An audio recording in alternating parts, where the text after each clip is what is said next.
ఇప్పుడు ఇంకా మనుగడలో ఉంది. మనం ఇప్పుడు దాని ముందే మన యొక్క వాదనలు వినిపిస్తున్నాం.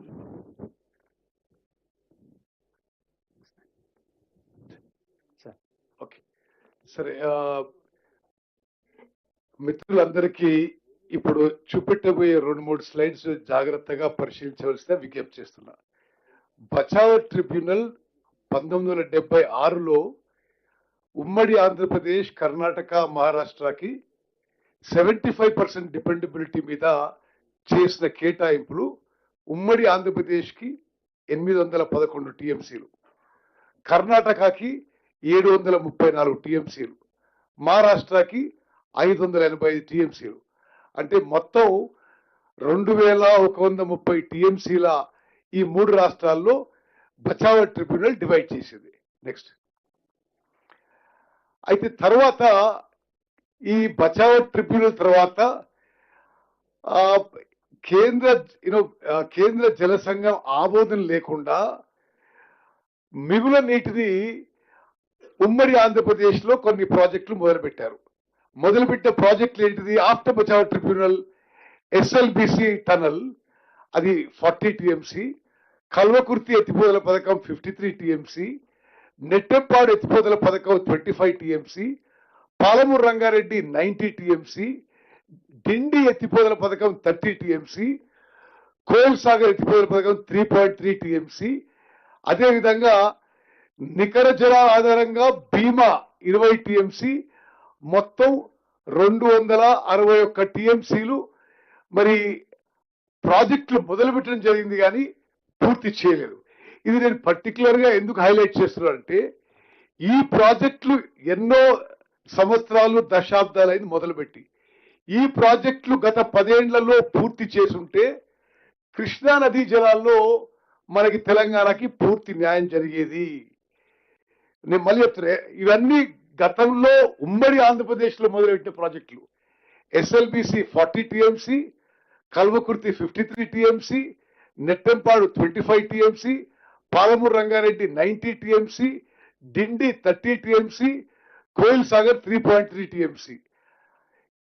అదేవిధంగా నికర జల ఆధారంగా భీమా 20 టీఎంసీ, మొత్తం 261 టీఎంసీల ప్రాజెక్టులు మొదలుపెట్టిండ్రు. కానీ గత 10 ఏళ్ల నిర్లక్ష్యంలో ఈ ప్రాజెక్టులు ఇంకా పూర్తి కాదని చెప్పి మనం చేస్తున్నా. అదేవిధంగా సుప్రీంకోర్టులో ఆల్మట్టి మీద అప్పుడు ఆంధ్రప్రదేశ్ కేసు వేస్తే ఆల్మట్టి హైటు 519కి రెస్ట్రిక్ట్ చేయవలసిందిగా సుప్రీంకోర్టు ఆదేశాలు. నెక్స్ట్. అదేవిధంగా ఇప్పుడు నడుస్తుంది బ్రిజేష్ ట్రిబ్యునల్. బ్రిజేష్ ట్రిబ్యునల్ ఇప్పుడు ఉమ్మడి ఆంధ్రప్రదేశ్ కి కేటాయించిన 811 టీఎంసీలు ఎన్ బ్లాక్ కేటాయింపును తెలంగాణ మరియు ఆంధ్రప్రదేశ్ రాష్ట్రాల మధ్య పంపిణీ చేయాలి. ఇప్పుడు ఈ 811 టీఎంసీని బ్రిజేష్ ట్రిబ్యునల్ ఆర్గ్యుమెంట్స్, హియరింగ్స్ నడుస్తున్నాయి. ఈ 811 టీఎంసీలు ఆంధ్రప్రదేశ్కి ఏ రేషియోలో, తెలంగాణకి ఏ రేషియోలో డివైడ్ చేయ విషయంలో ఇప్పుడు వాదనలు ఇంటున్నారు. ఫైనల్ ఆర్గ్యుమెంట్ స్టేజ్కి వచ్చింది. నెక్స్ట్.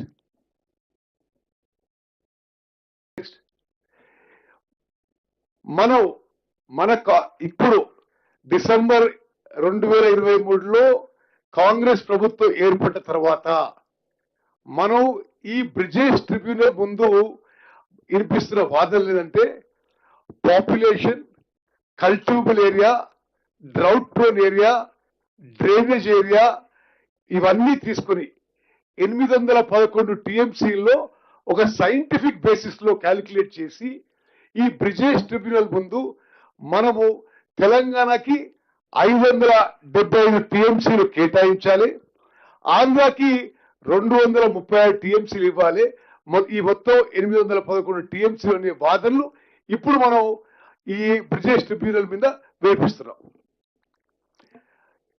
పరివాహక ప్రాంతం, కరువు పీడిత ప్రాంతం, బేసిన్ జనాభా మరియు సాగు ప్రాంతం, ఈ బేసిన్ పారామీటర్స్ ఆధారంగా బ్రిజేష్ ట్రిబ్యునల్ ముందు ఇప్పుడు తెలంగాణ మనం ఏం డిమాండ్ చేస్తున్నారంటే, అట్ 75% డిపెండబిలిటీ మనకి 575 టీఎంసీ కేటాయించమని చెప్పి మన వాదనలు వినిపించడం జరుగుతుంది. ఈ ప్రభుత్వం మన ప్రభుత్వం కేడబ్ల్యూడి 2 అంటే బ్రిజేష్ ట్రిబ్యునల్ ముందు నేను ముందు చెప్పినట్టుగా మనకి 575 టీఎంసీ డిమాండ్ చేయడం జరుగుతుంది. అయితే ఇది మీరు చాలా జాగ్రత్తగా గమనించాలి. ఎప్పుడు ఈ కృష్ణా జలాలపై ఇంత లొల్లి చేసే టిఆర్ఎస్ పార్టీ వాళ్ళు మనమేమో ఈ బ్రిజేష్ ట్రిబ్యునల్ ముందు మనకి 71% కేటాయించాలి, ఆంధ్రాకి 29% కేటాయించాలి, మనకే 575 టీఎంసీ ఇవ్వాలి, ఆంధ్రాకి 256 టీఎంసీ ఇవ్వాలని చెప్పి మనం వాదిస్తున్నాం. గత ప్రభుత్వం టిఆర్ఎస్ ప్రభుత్వం 10 ఏళ్ల పాటు 2014 నుంచి 2023 వరకు వాళ్ళు తెలంగాణకి 299 సరిపోతాయి, ఆంధ్రాకి 512 టీఎంసీ ఇవ్వడానికి ఒప్పుకొని 2014-15 నుంచి 2023 వరకు ప్రతి సంవత్సరం ఆ ప్రభుత్వంలో పెద్ద మనుషులు అఫీషియల్ గా లిఖిత పూర్వకంగా ఒప్పుకున్న విషయం మీరు అందరూ గమనించాలి. నేను మళ్ళీ రిపీట్ చేస్తున్నా. 10 ఏళ్ల పాటు బీఆర్ఎస్ పరిపాలనలో వాళ్ళు